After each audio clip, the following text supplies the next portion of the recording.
बिस्मिल्लाहिर्रहमानिर्रहीम अस्सलाम वालेकुम। Welcome back to my YouTube channel. उम्मीद है आप सब लोग खैरियत से होंगे। आप सब लोगों की दुआओं के साथ मैं भी खैरियत से हूँ। अल्लाह ताला आपकी सेहत में बरकत डाले, आपकी रोज़ी में बरकत डाले और आपके दस्तरखानों को हमेशा वसी रखे। शुरू करते हैं इसी के साथ आज की रेसिपी। आज मैं नमकीन चना दाल की रेसिपी लेके आई हूँ। बहुत ही मज़ेदार बनती है और बहुत ही ईजी रेसिपी है। अच्छा, बाहर से जो आप ये नमकीन चना दाल मंगवा के खाते हैं ना, तो वो पता नहीं किस ऑयल में बनी होती है, कैसी बनी होती है, और वो इतनी महंगी भी होती है। और इससे अच्छा ये है कि आप घर में इस तरह से चना दाल बनाकर रखें और इसको सेव कर लें, और जब दिल करे इसको चाय के साथ, इसको मेहमानों के आगे, बच्चों के लिए आप इसको बना के घर में रख सकते हैं।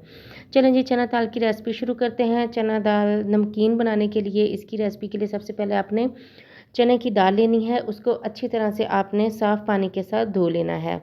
अच्छा, आपने अच्छी क्वालिटी की चना दाल लेनी है। उसको धोने के बाद आपने फिर साफ़ पानी इसके अंदर डालना है ज़्यादा सा, जिसके अंदर अच्छे से दाल चना की जो है वो भीग जाए। अच्छा, इसके बाद जो आपने नेक्स्ट स्टेप करना है, आपने बेकिंग सोडा इसके अंदर हाफ़ टेबल स्पून ऐड करना है और इसको इस तरह से मिक्स करके ओवरनाइट के लिए आपने भिगो के रख देना है। अच्छा, आप इसको ओवरनाइट के लिए भी भिगो सकते हैं और आप इसको 8 से 9 घंटे के लिए भी भिगो सकते हैं, जैसे आप इसको भिगोना चाहें। अच्छा जी, ये देखिए मैंने 8 घंटे के लिए भिगोया था। भिगोने के बाद इस तरह से हाथों से अच्छी तरह आपने मसलना है और इस दाल को आपने तकरीबन 3 से 4 पानी के साथ, साफ़ पानी के साथ इसको धो लेना है। हाथ से मलते हुए आपने इसको धोना है, ताकि जो हमने बेकिंग सोडा डाला था ना, वो उसका जो टेस्ट है वो ख़त्म हो जाए। अब आपने एक इस तरह से कोई भी टॉवल ले लें, मलमल का रेशमी, मलमल का सूती कोई भी कपड़ा ले लें, उसके ऊपर आपने इस दाल को इस तरह से बिछाना है।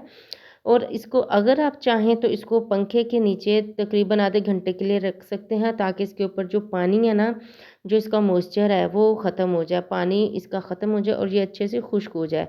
तो मैंने पंखा नहीं चलाया, तो मैंने इस तरह से दूसरा कपड़ा लिया है और उसके साथ इस तरह से ऊपर से प्रेस करते हुए दाल को खुश्क कर लिया है। अच्छा, ये देखिए एक दफ़ा से मैं इसको प्रेस कर रही हूँ ना, तो अभी दाल जो है ना वो अभी गीली है।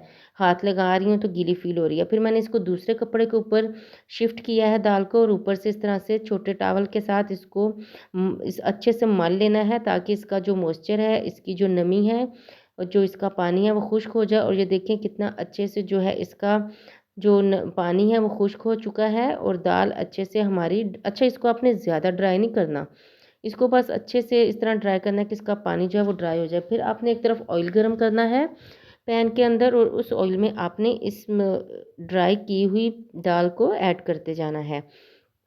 अच्छा, अब यहाँ पे आपने इस बात का ध्यान रखना है कि दाल को आपने फुल फ्लेम पे फ्राई करना है।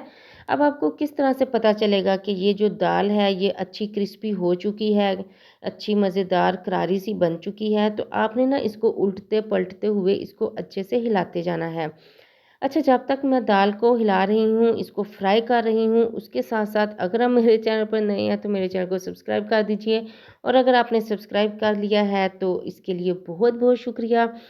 और अगर आप मेरी रेसिपीज़ को पसंद करते हैं तो लाइक कर दीजिए और शेयर भी कीजिए, और कमेंट्स करके भी ज़रूर बताया करें कि मेरी रेसिपीज़ आपको कैसी लगती हैं, और क्या आप इस तरह से चना दाल फ्राई करके घर में रखते हैं सेव करके कि नहीं। अच्छा, ये देखें अब इसका कैसे पता चलेगा कि ये चना दाल अच्छे से जो है वो क्रिस्पी हो चुकी है, तो ये ना इस तरह से ऑयल के ऊपर आना शुरू हो जाएगी, और अब इसको हिलाएंगे ना तो ये बिल्कुल हल्की फील होगी, इसकी जो है बहुत ही क्रिस्पीनेस और बहुत ही ज़बरदस्त सी इसकी आवाज़ भी आएगी फ्राई करते हुए। और सबसे बड़ी निशानी ये है कि ये देखें उसी फ्लेम के ऊपर मैं फ्राई कर रही हूँ, और ये चना दाल सारी जो है वो ऑयल के ऊपर इस तरह से तैरने लग पड़ी है। अब ये जो हमारी दाल है ना, ये बहुत ज़बरदस्त सी क्रिस्पी हो चुकी है। मैंने इसको चेक भी किया है और बहुत क्रिस्पी बनी है। अच्छा, मुझे थोड़ी-सी ज़्यादा फ्राई की हुई दाल जो है वो पसंद है, तो मैंने थोड़ा-सा ज़्यादा कलर दिया है, और अब मैं इसको इस तरह से एक प्लेट में टिश्यू या कोई भी आप इस तरह से कागज़ रख के उसके ऊपर इसको डालेंगे, ताकि इसका जो सारा ऑयल है ना वो सारा टिश्यू में निकल आए, और आपकी जो ये जो दाल है ना वो अच्छे से ऑयल फ्री हो जाए। अच्छा, ये देखें जी, मैंने इस तरह से सारी जो दाल है इसको इस तरह टिश्यू के ऊपर रख दिया था। अब सारा जो ऑयल है ना वो टिश्यू में चला गया है। अब मैं इसको शिफ्ट करूँगी एक बाउल के अंदर। अच्छा, इसके अंदर जो मसाले हैं ना वो आपने गरम-गरम दाल को ही लगाने हैं। गरम-गरम दाल को मसाले लगाएँगे तो दाल को अच्छे मसाले लगेंगे और अंदर तक मसाले जज़्ब कर लेगी दाल। इसके ऊपर सबसे पहले मैंने ये देखें जी हाफ़ टेबल स्पून काला नमक डाला है, 1 टेबल स्पून भरकर आपने चाट मसाले का डालना है और आपने 1 टीस्पून इसके ऊपर लाल मिर्च डालनी है और 1 टीस्पून आपने इसके ऊपर नमक डालना है।